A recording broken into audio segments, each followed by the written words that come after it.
Hey everybody, welcome to the Between the Gutters YouTube channel. We are back, and we are back to discuss the guidebook of the Marvel Universe reference sheets. What is it called? The official handbook of the Marvel Universe? Official handbook of the Marvel Universe reference sheets. So we did A, we did B, so we're starting on C, a little known superhero by the name of Captain America. You know anything about him? Pretty obscure guy from the 40s, right? Yeah, I've never seen him in anything since.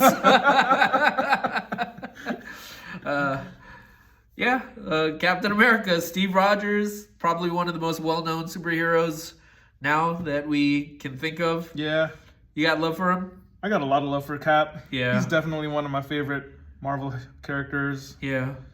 I had this discussion with you the other day about, we're going over the Superman series, Birthright, on our podcasting schedule, and we were talking about other versions of Superman type characters, and I mentioned how, to me, Captain America is kind of Marvel's version of Superman, even though he doesn't necessarily have the power set. Mm-hmm. There's something about the ideal of him, the idealism of him, that makes me think of Superman, even though their origins are pretty drastically different. I don't know what you think of that. Yeah, I agree with that. Definitely to a certain extent. Yeah. I think you can find a lot of similarities and parallels between Cap and Superman, especially when you talk about the idealism inherent in both the idea of their a concepts. paragon of goodness. Yeah, exactly. Yeah. And they're also both characters that really represent American ideals. Yeah. Yeah. I think the only thing that is a little worrisome to me is with his blonde hair and blue eyes, if he had Superman type of powers, I'd feel uncomfortable. Yeah. Something about that. So Superman having black hair makes all the difference. Yeah. Captain Aryan. No art back here, but I don't know if there's any. Are there any funny tidbits? Oh, let's see. Anything? Peak human. Everything is peak human. Mastery of hand-to-hand combat, various martial arts. Here's something that I remembered from the old days of Captain America. But do you remember there was that period of time where, in his off time, he was an artist? I think he even drew for Marvel comics. Yeah, he was a comic book artist. Yeah. Yep. Do you miss that status quo for him, where he was a painter? Well, to be honest, I don't think I read enough of that run for it to feel like it was an integral part of Cap. But I have read issues where that was part of his backstory. Yeah, his civilian identity. He's an artist, but I do think it's cool that he has that in him. I like that little element.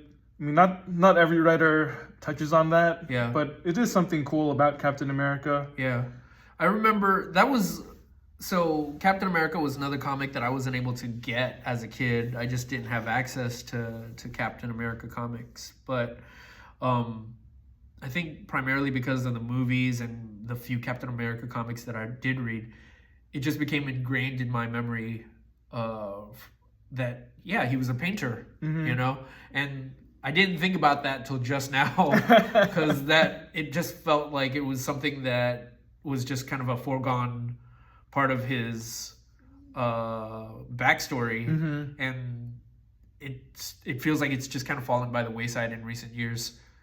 Yeah. He's been many things. He's been a painter. He's been dead. He's been an old man. He's many things. Definitely. Yeah. Chameleon. Okay. So that's two pretty big names right there. Yeah. I mean, where does Chameleon rank in terms of your top Spider-Man rogues?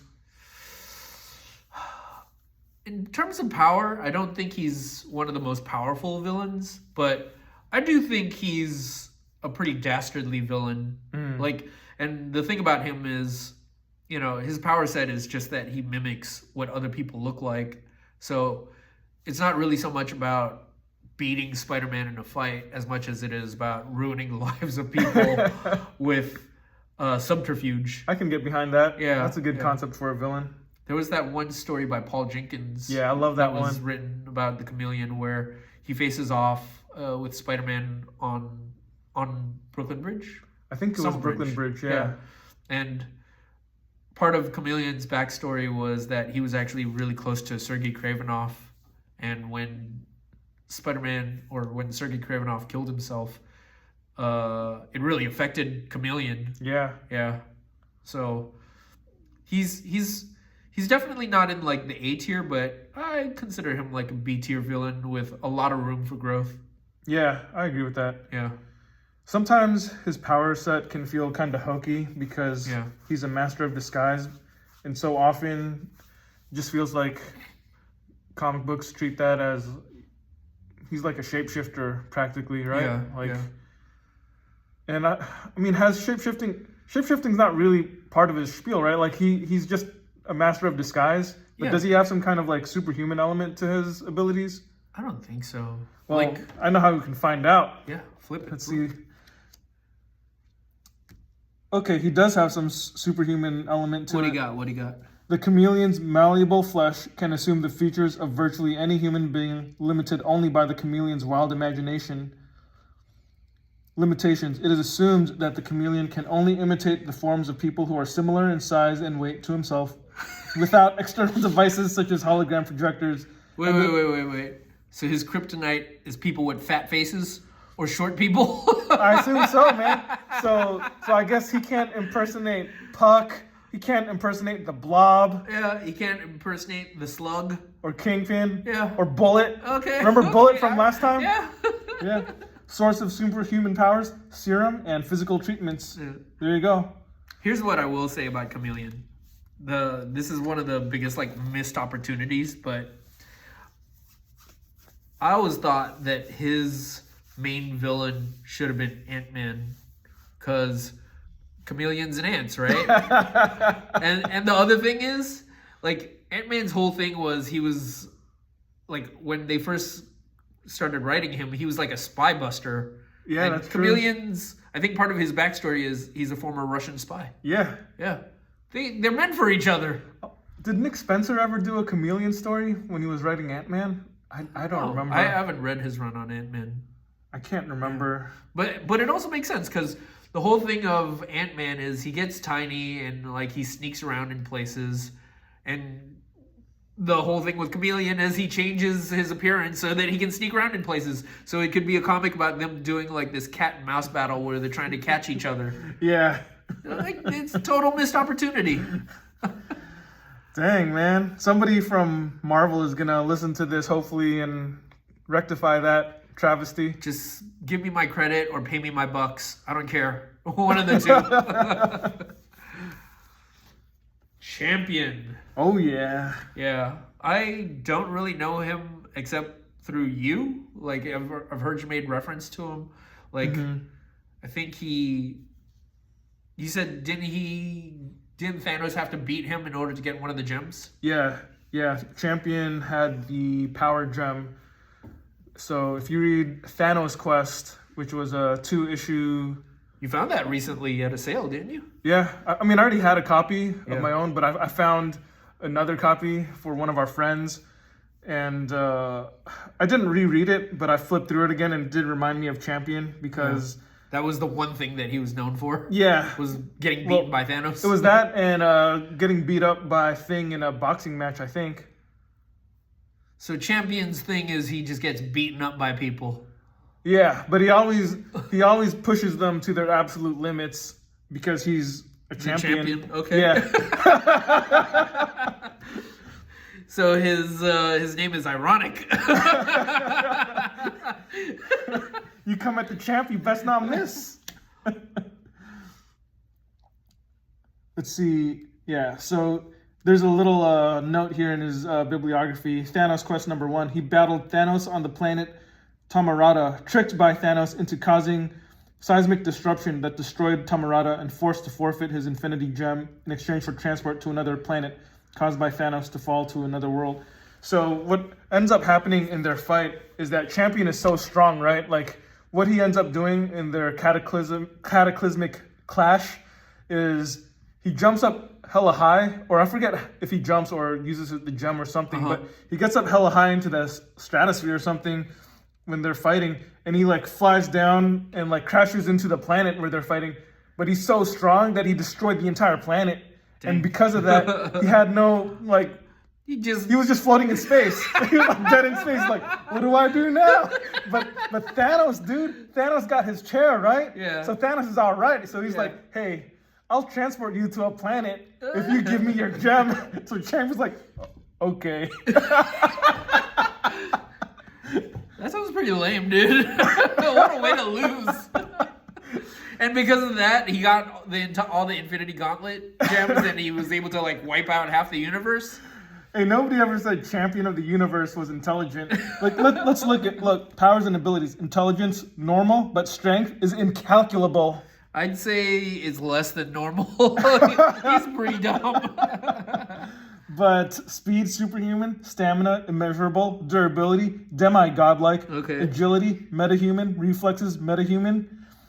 Fighting skills, mastery of thousands of different martial arts and combat styles from throughout the known universe. Jeez. Yeah. He sounds pretty tough, but he also sounds like he's the superhero version of Mongol or something. I don't even think he's really a superhero. He's usually featured in a more antagonistic role. So that's why his other significant issue here was Marvel 2-in-1 Annual number 7. That's the one where he fights the Thing. Okay. So the description here is, issued challenge to battle Earth's strongest heroes, defeated many of them, but was fought to a draw by the Thing. Okay. Yeah. Okay, so I guess the Thing technically didn't beat him. Yeah. Okay. You got any love for Champion? Anything? I think he's one of those cosmic beings that works in those kinds of like high stakes kinds of settings, but at the same time, I feel like he's also, I've never really seen him win definitively. Yeah. So I don't know, like, it just feels like he's kind of a jobber. But that's what I'm saying. Okay, I guess he's not like the superhero version of Mongol. He's just like Mongol. Yeah. Every time you need someone to like fight someone really tough that you've built up, Champion's your guy. Yeah, exactly. You want to make your hero look like he's stomping someone hella powerful? Yeah. Have him fight Champion. Or if he's in DC, have him beat up Mongol. Exactly. I will say that I think the version of Thanos that Jeff Lemire wrote, I don't know how many years ago. It's probably like 10 years now. Mm-hmm. Yeah. That one had Champion in it. Oh, okay. Like, I never read it. I'm just missing issue 12 of that run, but I was flipping through I remember I was flipping through the first issue of it, and you were like, dude, it's Champion. Man, Champion's so tall, when you use the hole punch, it punched a hole through his head, man. Yeah. Is he like a Jim Starlin creation or something? No, I think he predates Jim Starlin. I don't even know if this tells you like what his first appearance is. But Starlin did write Thanos Quest, right? Yeah. Okay. I don't know who wrote Marvel 2-in-1 Annual number 7. Okay. That was his first appearance. So whoever wrote and drew that one must have been his originators. Do you think Champion could beat up Mongol? No. I probably have more faith in Mongol. Okay. Yeah. Okay. Like, Mongol conceptually is someone that I like. He might not be on the level of Darkseid, but as far as, planetary villains go, he's easily in like the B League. I like his whole gimmick of Warworld where he's got an entire planet that's actually like a weapon. Yeah. That's cool. Yeah, totally. Champion they have no Warworld. Yeah, he doesn't. In fact, he destroyed his world. Yeah, he a dummy. Oh, snap. Charlie 27.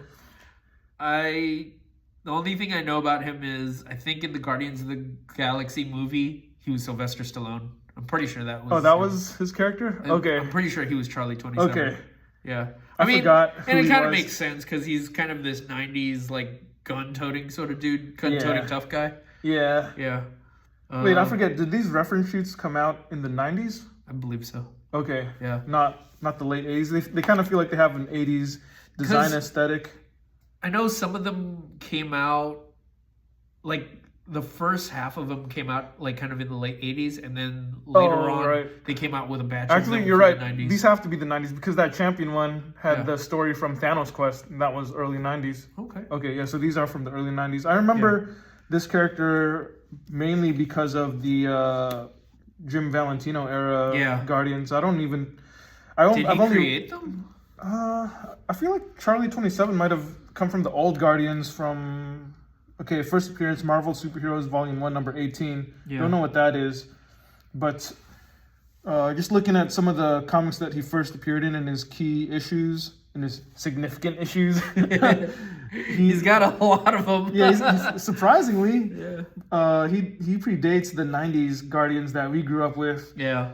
But I've never read any of those older comics that are mentioned here. The Guardians comics from the 90s that I did read, I can't really say they stood out to me. I wasn't a big fan of those. Yeah, same here. It's really a section of the Marvel universe that I haven't really paid any attention to. Yeah. Let's see. Known allies: the Guardians of the Galaxy, the Defenders, the Avengers, the Thing, and Spider-Man.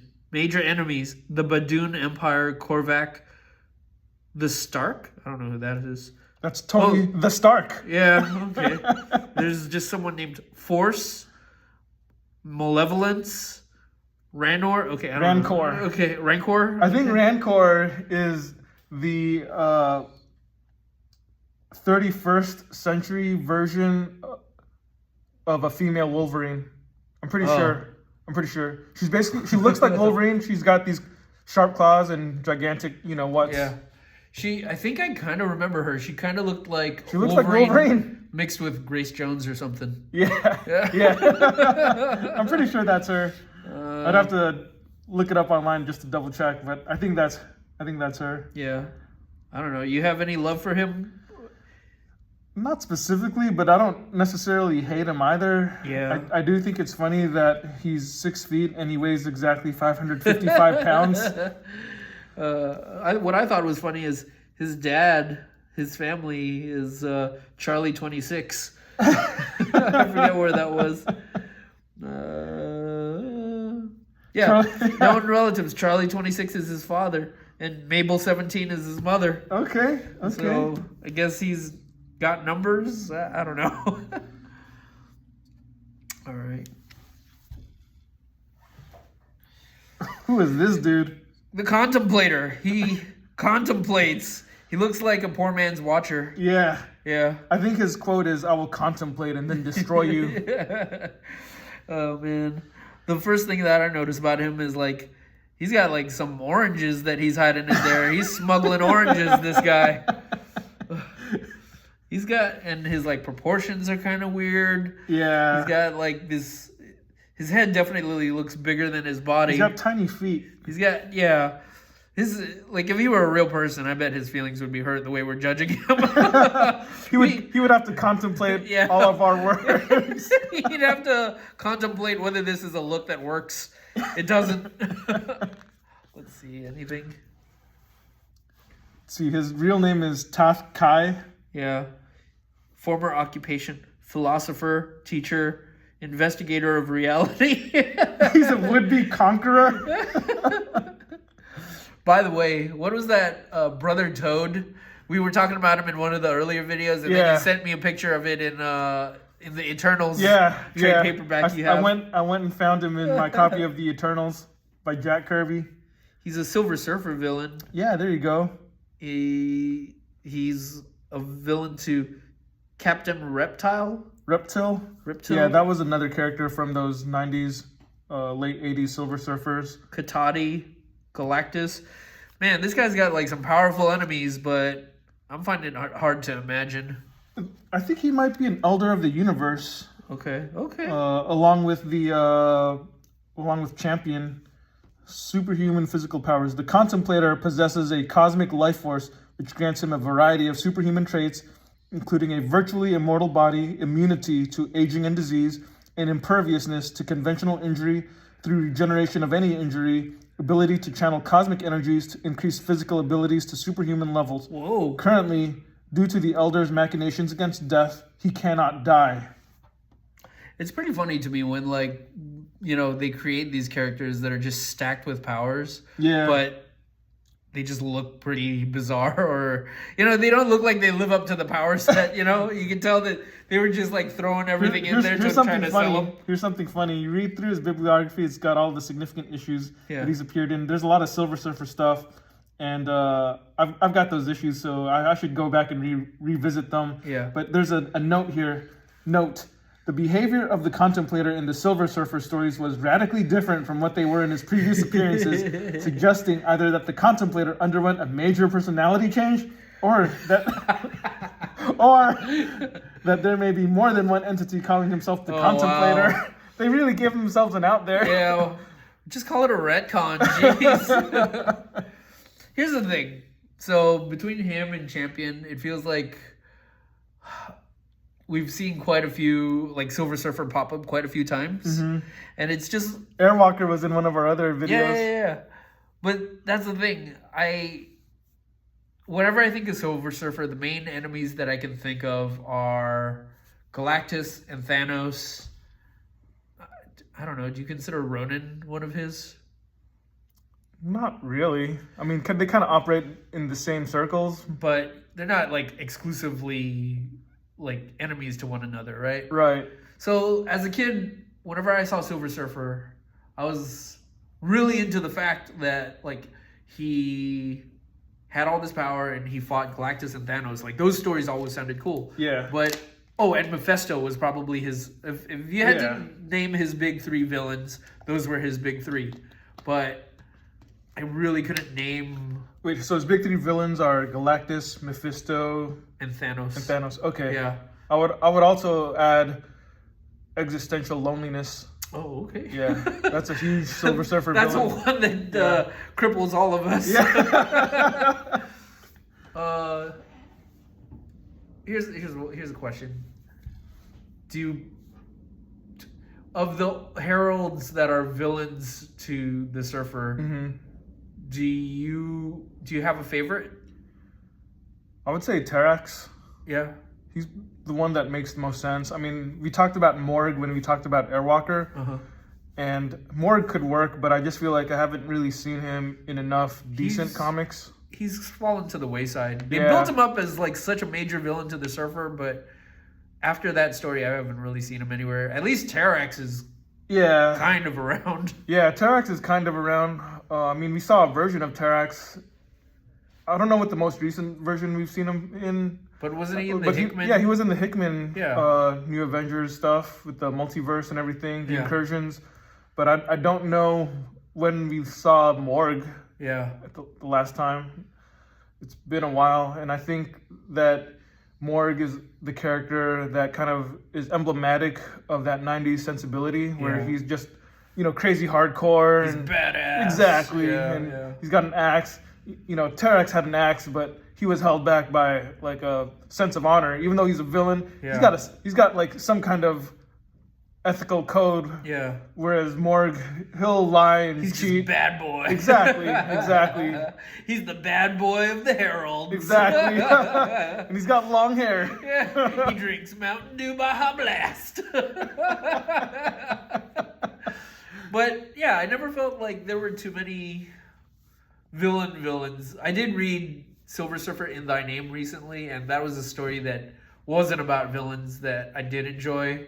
It wasn't about Silver Surfer like fighting anyone, right? Yeah. So I do see that there are Silver Surfer stories that you can tell that don't necessarily require him like squaring up to someone, But it feels like if Contemplator and Champion are the guys that you're setting up against him, it's not.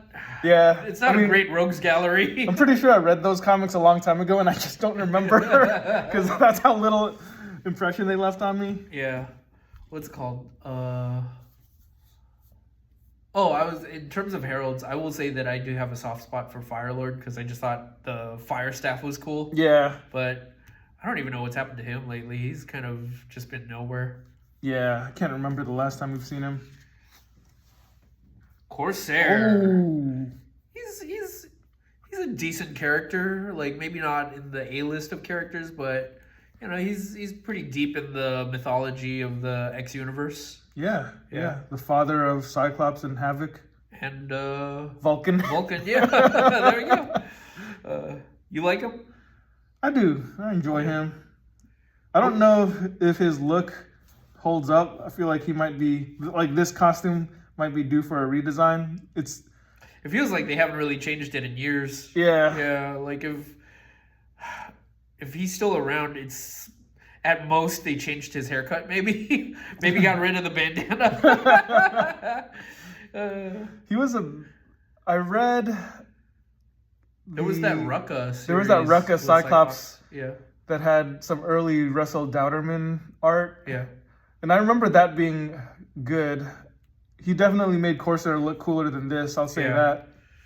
I wonder, like, so there was that when Hickman did, you know, in the House of X era. The Cohen X-Men. Yeah, Corsair showed up in some of those issues of X-Men. He'd visit, like, I think the first couple issues of X-Men. Yeah. He visited the Summers family on the moon. Because I felt like the unspoken, like, kind of theme of that main X-Men book that Hickman was working on was, oh, this is the Summers family. Because it had Cyclops, it had Havoc, it had Rachel Summers, it had Cable, Nate Gray was in there, and it just kind of felt Jean. like and Jean, her Jean's room was connected to Cyclops and Wolverine. I forget, was White Queen part of it too? I think so. Yeah, Emma I mean, it just kind of highlighted the like bizarre nature of their family dynamics, I guess. Yeah. So it would make sense that Corsair would show up, you know. He was kind of the thing about him was he was the kind of OG absentee father, because I remember they thought that he had died, and then so Cyclops and Havoc end up going to an orphanage, but then they find out years later that he's alive and he's a space pirate, and he's just gallivanting around in space with like hot alien chicks. He's the perfect absentee dad. You think he should have gone back to Earth for his sons? I mean, yeah. Am I wrong? Like, Scott ends up in this orphanage where Mr. Sinister is just kind of hovering over him like menacingly for years to come. I'm sure he's not okay.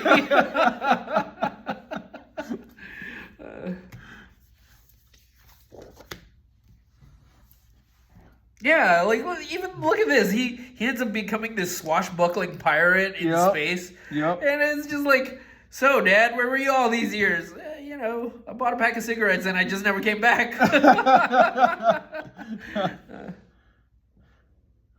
Anything in his bio that stands out to you? Legal status: legally dead on Earth, wanted for various crimes by the Shi'ar Empire.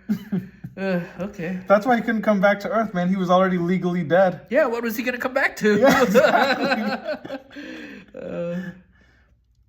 I don't know. What'd you think of him, like, growing up? I guess I never really thought of him as an absentee father as a kid, because that really? just wasn't... Oh, it just like, wasn't a thing that occurred to you? Yeah, you? like, absentee father. That didn't... Like, it was like, oh, okay, he was Scott Summers' dad, Havoc's dad, and he's a space pirate, and that's his thing. You know, now he's back in their lives to a certain degree, and you just kind of enjoy that for what it is. He's a swashbuckling pirate. Were they never angry with him? Like, the kids were never angry with him? He's a Claremont thing, right? Yeah. I'd have to go back and reread some of those Claremont issues, and I don't remember off the top of my head how they reacted. I'm pretty sure there was some kind of shock and possibly some resentment. Yeah. Melodrama for sure. Yeah. Well, let's see. I was gonna say, I think was the cat lady that was his girlfriend that was a replacement for the mother that died. Yeah. Was it Hepzibah? Yep, that's her. That's her. Yeah. Okay. Anything else fun? Intelligence, normal. Yeah. Everything else, strength, speed, stamina, durability, agility, reflexes, it's all athlete. Yeah. Special skills and abilities. Extensive knowledge of both terrestrial and Shi'ar weapons, able to pilot both terrestrial and Shi'ar aircraft and spacecraft, exceptional fencing skills and piloting skills. There you go. Yeah, okay. Costume specifications: synthetic stretch fabric. That's important, man. When you rock when you're swashbuckling. Yeah, when you're swashbuckling, wearing that skin tight clothing, dude. You need something that's able to stretch with you. Yeah, you need to make sure that your wobblies aren't wobbling. Significant issue: X-Men Spotlight on the Starjammers #1. You know what he did in that issue? What? He embarked on the Falcon quest. Yeah, and it's not even spelled Falcon with an F. It's Phalkon. That's how you know it's serious business. Exactly. Did you like the Starjammers? As a kid, I did. Some of the earliest Uncanny X-Men comics I owned had Corsair and the Starjammers in them. I have vivid memories of an issue. I don't remember what else happened in that issue, but it was an issue where the Starjammers were on Earth, and I think they were trying to like fix their ship or something, or there was just like one of those periods of downtime, and they were, you know, training in the danger room. So you kind of get those domestic scenes with them. Yeah. I don't know, it is definitely for me one of the more melodramatic, kind of out there elements of the X-Men. I mean, granted, it's already a story about teenagers with superhuman powers, so it's already kind of out there, but I think it was always weird to me that the revelation that their dad was a space pirate, it felt like a pretty random, like, left field sort of element to introduce. Yeah, right? Yeah, it's the twist of having a long lost father, but he's not just any long lost father. He's a space pirate. Right? Like when they did Ultimate X-Men, that was one of those things where it was like, oh, maybe they'll find a way to do that without making him a space pirate, or if they do, at least they'll find a way to make it make some sense. You know. But do you remember what they did with Corsair in Ultimate X-Men? I don't even know if he was in it. Yeah, I don't know if they ever explained who or what happened to Scott's father in Ultimate X-Men, but I do remember in a Brian K. Vaughan issue, there was, I think it was Brian K. Vaughan, but there was an issue where I think they were either in the danger room or they were in an astral projection, or, you know, Jean was using her psychic abilities to have a conversation with Scott inside his imagination. Yeah. And then he was like, whoa, this is Corsair, the science fiction world I crafted in my mind to deal with things. You know, basically it was like a fictional world when he was playing mental Dungeons and Dragons. Yeah. So he could, lose himself. It was a way to explain away that, oh, your dad's a space pirate. Yeah, exactly. Pew, pew, pew.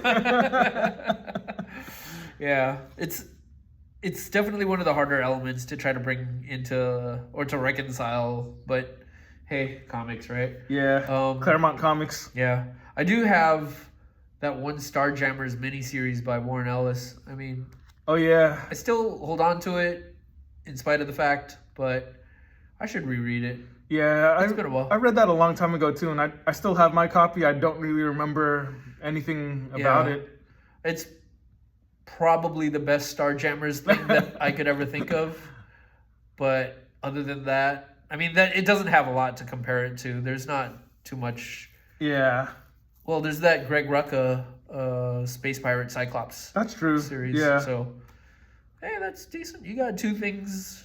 Yeah, I think that's more than a lot of people. I want to say Rucka wrote maybe 5 or 6 issues of it, and then after that, John Layman did the rest of it. It wasn't super long, so I did read it. I remember I found all of it from the quarter bins, a bunch of years ago. So it's been quite a while since I read it. I was with you because I think you found him when Jeffrey's Toys was closing the first time. Yeah. And you found a substantial chunk of them, but you didn't find all of them. And for the longest time, that last couple of books was just on your list to hunt down. Yeah. Where'd you end up finding them? At this point, I don't remember. Okay. Well, we'll check the spreadsheet. Yeah. Probably in there somewhere. Ooh. Counterweight. Okay. Power Pack. Yeah, from the looks of it, she's on Power Pack. I don't really know too much about her. Power Pack was just one of those things that I liked as a concept because the thing was they were kids with superpowers, so it was a different sort of take on the superhero thing. But it was Katie Power. Yeah. I think she was basically the heavy on their team, the one with like super strength. Yeah, let's see. What is it? Her superhuman physical powers. The power to increase or decrease the effect of the force of gravity on either herself or other persons or objects. Those other persons or objects she affects by this power must be in physical contact with her to be affected by this power. The limit of the amount of mass she can affect at any one time is unknown, but it is in excess of 5 tons. As Counterweight is still a youngster, her powers and control over those powers are still developing, and the full extent of them remains unknown. There you go. Okay. So she's not actually strong, but she can like affect the gravity of other things. Yeah.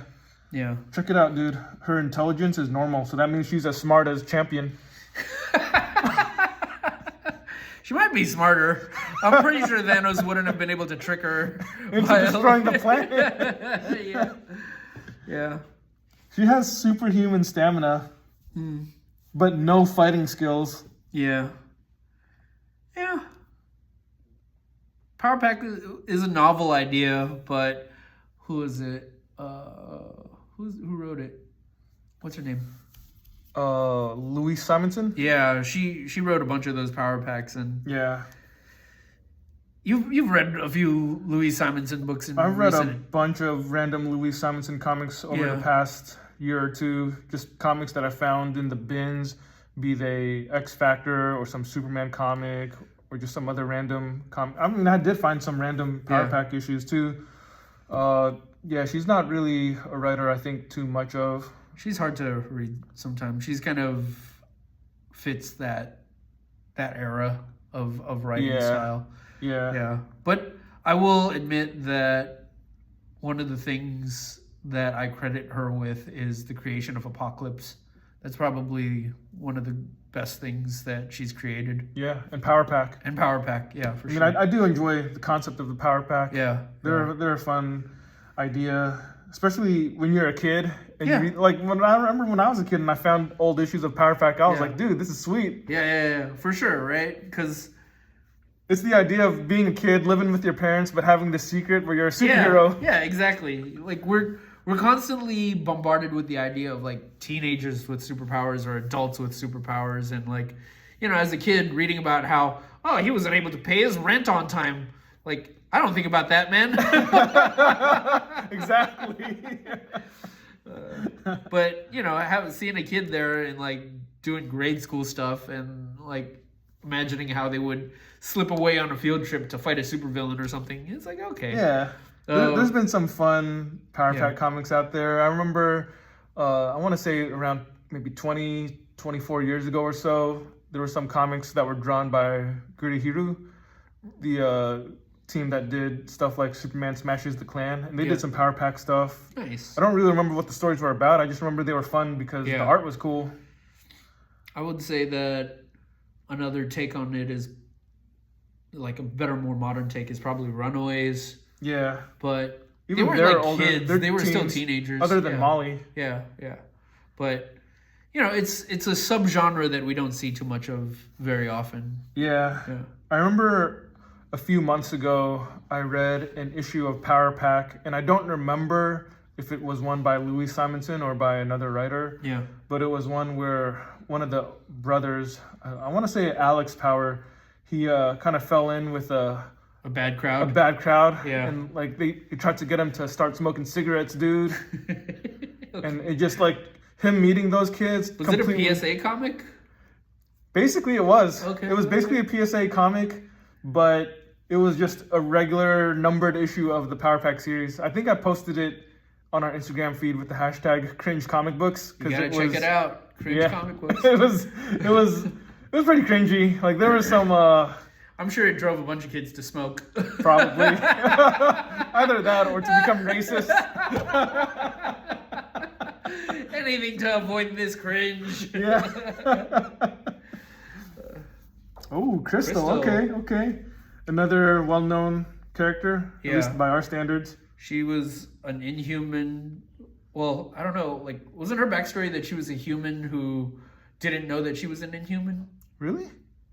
I think I'm just remembering this from the cartoon. Because she lived, like, in the world of humans for, like, a long time. And then, like... I did not know that. Again, I might just be remembering this from the cartoon. But I don't know. What do you remember of her? I know that she Wait, is had she an Inhuman or an Eternal? Inhuman. Inhuman. You might be thinking of Cersei, because I feel like Cersei might have had that backstory. Okay. But Crystal, she at one time was Johnny Storm's girlfriend. Yeah. And I think she was a temporary member of the Fantastic Four at some point. Yeah. And then she ended up getting having a baby with Quicksilver. Yeah. She ended up marrying Quicksilver. Yeah. Which is okay. She is, I believe, Medusa's sister, which makes her sister-in-law to Black Bolt. Isn't her power like elemental changing? Yeah, elemental control. Yeah. From what I remember of that story, there was this one period of time where, she was with Johnny Storm, but I think something happened to the Inhumans where they were trapped in, the Inhuman world and cut off from the rest of humanity. And it was one of those Romeo Juliet sort of things where it was like, oh, they love each other, but they're separated by this barrier or something like that. Again, that might just be what I remember from the cartoon. But you think you would have wanted her to be with Johnny over Quicksilver? I guess. Yeah, I mean, maybe she makes more sense with Johnny than she does with Quicksilver. But I mean, who's Johnny with now? Who is he with? Yeah. I mean, who do you consider Johnny? You know how like every superhero has that one girl that people kind of view as their main love interest? Who's Johnny's love interest? Because for a while he was married to Alicia. But she was a Skrull. She was a Skrull. Yeah. I remember that. Tom DeFalco. It was messed up though, because like Alicia was always Ben's girl. Yeah, but I'm trying to figure out who. Like, I feel like it's supposed to be Crystal, right? Like, but she ends up married to Quicksilver. So, how deep was that relationship? Not very. I have a question about Crystal. Sure. Why do her boots look like that? Like, you see that? Like they kind of flare out in front, but in the back. Really... She's part of a highly advanced society. I'm sure they figured out something as to why her boots have to have fins. Okay. Maybe they're more aerodynamic. What about her outfit? Like, what are these black things over there? It's like, it looks like it's a strap meant to like tighten up her butt or something. It's weird. It's a weird design. It just looks uncomfortable. I feel like the original design that we remembered was really just her in yellow. Like, it didn't have any of these black flourishes. And, like, this thing is what I remember. Yeah, the black thing on her hair is iconic or representative of what I think of when I think of her. Is she a Kirby creation? Yeah. Like, she's with the other those Inhumans from the Fantastic Four number 45. Yeah. I don't know. Do you have affection for her in terms of the Inhumans? Does she rank at all in terms of your favorite Inhumans? Wow, that's a good question. I've never really thought about. I'd have to come up with a list of all the Inhumans I can think of, and if I do that, there's a chance that she would be in the top 10. Is it because you can only think of 10? Yeah, I mean, of the main Inhumans, the Inhumans in, Black Bolt's court. Yeah, the royal family. She's probably the least on my list. I would take Karnak or Gorgon or Medusa over her. What about Triton? She might be Triton. Triton. I don't know how to pronounce his name. Okay. Triton or Triton? She might be Triton. She might be Triton, but I think she might lose to Maximus.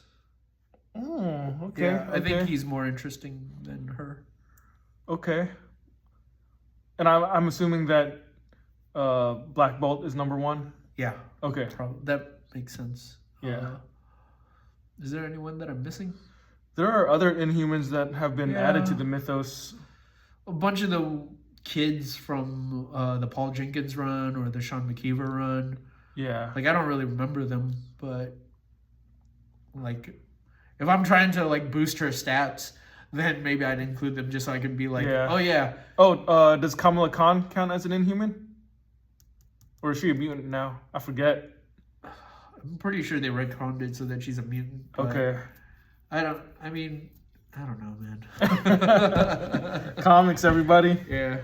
All right, that's the end of the C's. All right. Okay. That was a fun journey. Yeah. All right. Follow us on YouTube, share, like, subscribe, and we'll post more of these videos. Good times, everyone. Peace. Peace.